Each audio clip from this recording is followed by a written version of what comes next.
This is the moment where Joe Biden was saying America is an idea. He thinks that's somehow profound, right? It gave me bad dreams, the whole thing. Look, we can't move on from this. We've got plenty on Kamala, all right? We'll take care of Kamala. This situation, though, they just pulled a fraud, a total fraud. The government, the media, the Biden family, on all of us, pretending that this guy was normal. Now, they didn't fool me, they didn't fool you, but they fooled a lot of people. And did you know that they were right there, kind of watching it all come crumbling down? They look pretty torn up, don't they? What are they thinking? What's really on their mind? They're going to be ordinary citizens pretty soon. Is that what's on their mind? Or what kind of protections are they going to get as they leave? Look, I'm sorry, I don't have that much sympathy. This guy got rich in so-called public service. He should have had the smarts to step down 2 years ago, right? Don't run for re-election when you're like him. But he did, and he was a rotten president, okay? And you saw it all last night, the deception, and the reminder of all of the empty promises.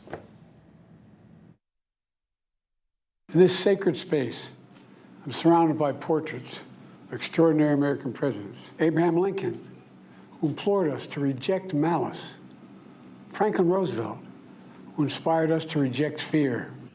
Reject fear. This guy embraced fear. That was his whole MO. Make people scared. Scared of each other, scared of a virus, scared. And most of all, scared of January 6th and Donald Trump.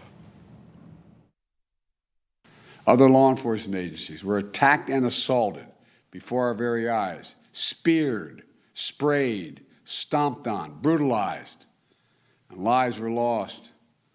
And for 3 hours, the defeated former president of the United States watched it all happen. Brave law enforcement officers were subject to the medieval hell for 3 hours, dripping in blood, surrounded by carnage. Ghost stories about America. That was July of 2022, a year and a half after January 6th. It wasn't the next day or the next week. He's still pushing that fake narrative about what happened and begging us to be frightened of Trump. Well, we didn't buy it, did we? And here he is again, decrying Trump and MAGA. Make America great again. A threat to American democracy. What's wrong with MAGA? Having a border, not sexualizing children, not getting into dopey foreign wars and then losing them? All right. Oh, and he reminded me, yeah, this was his mission, right? He was going to unify the country and always tell the truth. When you elected me to this office, I promised to always level with you, to tell you the truth, and the truth. The truth, the truth, the truth. He did, and he made it in a really bold way, and I think this is one of the reasons why God went out of his way to make sure he was humiliated on the way out the door. My fellow Americans, I close the day where I began, with the sacred oath. Before God and all of you, I give you my word. I will always level with you. The bloodbath hoax, the Charlottesville lie, January 6th, we go on and on and on. This guy never leveled with the American people because he doesn't respect the American people. And that goes for the media, too. They don't respect us. We all saw some really bad moments last night, didn't we? Right? Like this one. We've come so far since my inauguration. On that day, I told you, as I stood in that winter, we stood in a winter of peril and a winter of possibilities. Peril and possibilities. The word seems to be apparel.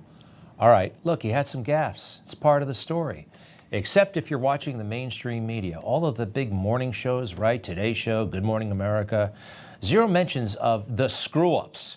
Zero curiosity about what really happened that made him, after how many people voted for him in the primary? 14 million, 81 million in the general, right? Just goes away, poof, and everybody accepts it. I want to know what's really going on here. This is the most he actually said about what's going on. In recent weeks, it's become clear to me that I need to unite my party in this critical endeavor. and he's handing the torch. The thing about that is he's lying again on the way out the door, because on Sunday he put out that email, leaving via email on Twitter, on X. I will speak to the nation later this week in more detail about my decision. There was no detail. Huh? Why stop lying now, Joe? I want to know what happened. I want to know what happened in that house. So what was it, last Thursday or so? He goes into hiding, into seclusion, starts hanging around that house for 120 hours, and he's out. What happened? I'd like to know. It was, what time did they put it out, actually? It was at like 1:45 in the afternoon or so on Sunday, right? 1:46, sorry. Okay, and then less than a half hour later, a half hour or so, he endorses Kamala Harris. Yep, at 2:13 p.m. Today, I want to offer my full support and endorsement for Kamala to be the nominee of our party this year. And then everybody jumps in. Congressional leaders all over the place say, you know what? We're with Kamala too. And the next day, even more. Now, this is where it gets interesting. It's all interesting, but I don't think you've heard this part. You know who's mad about the endorsement of Kamala? Barack Obama.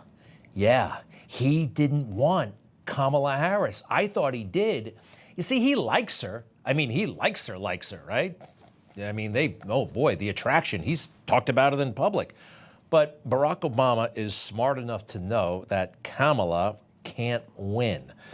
Anything can happen in politics, but he knows her pretty good.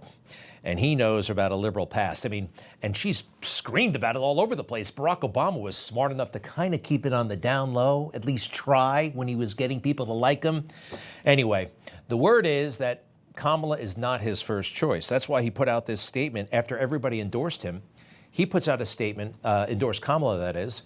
We will be navigating uncharted waters in the days ahead, but I have extraordinary confidence that the leaders of our party will be able to create a process from which an outstanding nominee emerges. We will be navigating uncharted waters ahead. Well, that really hasn't happened so far. It's been a groundswell, right? All the usual suspects come out for the favorite it girl of the moment, but he says uncharted waters. That means a brokered convention, that Kamala will not be going in there as the de facto nominee. The word is this man wants United States Senator Mark Kelly, a Democrat of Arizona. That's interesting, isn't it? This is the guy that Barack Obama, he doesn't want him as VP, he wants him as the P. And who is he? He's actually very impressive in some respects. Big Navy career. He was an astronaut, flew around the globe a couple of hundred times. And yeah, he was married to Congresswoman Gabby Giffords. And well, Obama thinks he's electable. But he's only been there since 2021. Now that means he's not that experienced. And all that time, forgive me, spent in the military and spent in outer space, he's not the savviest guy in Washington, D.C. He's not. He's likable, he's smart, but he doesn't know the ways of the world the way Barack Obama does. Barack thinks he can control this guy. And, oh, by the way, it's great that you went into outer space, but what on earth have you done for us lately? Get it?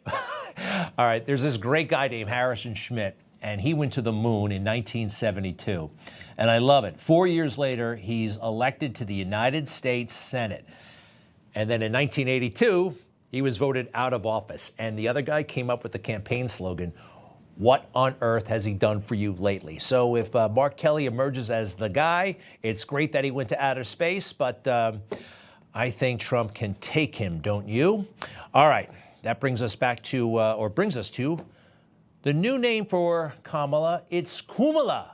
What do you think, huh? I mean, that was a coup, a palace coup. We don't know exactly what happened, but something weird happened to get Joe Biden to just give up, right? Kumala, I like it.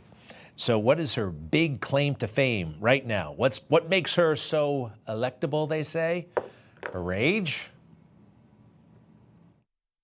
If you want a nominee who can put Trump's age and fitness into forefront, Kamala Harris is the person. It's not whether Donald Trump is too old. Donald Trump is the old guy in this race. Now Donald Trump is the oldest person in this race. Trump is almost 80 years old. We have the vigor and we have the energy on our side, and I couldn't be more excited. Well, you better get up with another line about Trump, because that's not going to work. Number one, Kamala is no spring chicken herself. What is she? 60. She'll be 60 by election day, okay? Trump is 78. That's not like a major gap. It's not. And Trump is kind of ageless, right? Kind of timeless, and he keeps up with the times. Nobody thinks of him as an old fuddy-duddy, right? I mean, look at the company he keeps. He's always doing cool stuff with cool people. He's a master at social media. He does not register as old, right? And he goes to McDonald's, by the way, not for a campaign stunt, but because he likes it. He goes to wrestling and UFC, not as a stunt, but because he likes that kind of stuff. We know him, we like him, and we know he likes us, right? Kamala, if you want to get by on being 60, oh, and watch how uncool she is. You know Charlemagne, this guy who does he call himself the God? It's an odd nickname for show business, but anyway, he's pretty cool, and he's interviewing Kamala a while back, and she just can't roll with it. Watch. I want to know who's the real president of this country. Is it Joe Biden or Joe Manchin? I'm sorry, I interrupted. I don't think the vice president can hear you. It's Simone. I'm so sorry, Charlamagne. We have to wrap. She can hear me. You can hear me? Can you hear me now? Can you hear me, Madam Vice President? So I'm sorry. We got to wrap. Oh. So I'm sorry to interrupt.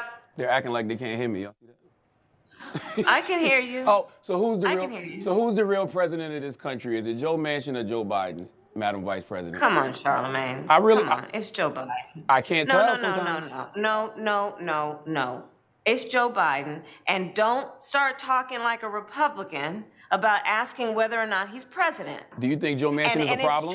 It's Joe Biden, and I'm vice president, and my name is Kamala Harris. Woo! Charlemagne touched a nerve there, and she can't hack it. She can't. And, be careful how you say her name. What is her name anyway? Kamala, right?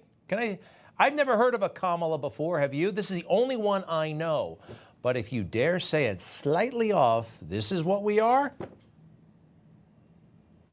You'll notice they purposefully pronounce her name wrong. They say Kamala. They do it all the time. It is on purpose. So he's mispronouncing her name multiple times. That is something we've seen a lot of Republicans do who do know how to pronounce the vice president's name. Just think comma.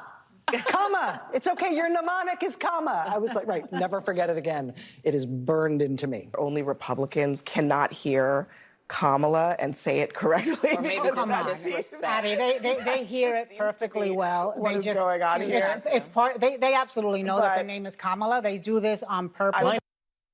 Well, I'm still a little iffy on her name.